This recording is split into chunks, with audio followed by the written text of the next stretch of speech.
சிம்பிளாக சூப்பராக புதினா சட்னி எப்படி செய்யலான்னு பார்க்கலாம் வாங்க. ஒரு பேனில் எண்ணெய் ஊற்றிக்கலாம். எண்ணெய் காஞ்சவுடனே உளுத்தம்பருப்பு 2 ஸ்பூன், கடலைப்பருப்பு 3 ஸ்பூன் போட்டு நல்லா ஃப்ரை பண்ணிக்கோங்க. இது ரெண்டும் நல்லா பொரிஞ்சதுக்கப்புறம் ஒரு 10 சின்ன வெங்காயம் இதில் சேர்த்துக்கலாம். இதில் காரத்துக்கு ஒரு 4 வரமிளகா சேர்த்து நல்லா மிக்ஸ் பண்ணிக்கோங்க.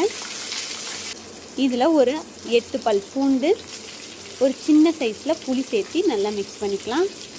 வெங்காயம்லாம் நல்லா வணங்கினதுக்கப்புறம் ஒரு பெரிய சைஸ் தக்காளி சேர்த்துக்கலாம். நல்லா மிக்ஸ் பண்ணிக்கோங்க. தக்காளி வெங்காயம்லாம் நல்லா வணங்கினதுக்கப்புறம் நம்ம ஃப்ரெஷ்ஷாக வாஷ் பண்ணி வச்சுருக்க புதினாவை இதில் சேர்த்துக்கலாம். கொத்தமல்லி தழை இருந்தாலும் கொஞ்சம் இதில் சேர்த்துக்கோங்க.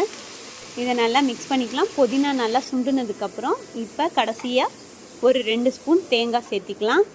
இப்போ இந்த புதினா சட்னிக்கு தேவையான உப்பு போட்டு ஆறினோடனே மிக்ஸி ஜாரில் அடித்து எடுத்தால் சூப்பரான புதினா சட்னி ரெடி. இது இட்லி, தோசை, சாப்பாட்டுக்கெல்லாம் சூப்பராக இருக்கும். இது மாதிரி வீடியோஸ் பார்க்கணுன்னா லைக் பண்ணுங்கள், சப்ஸ்கிரைப் பண்ணுங்கள்.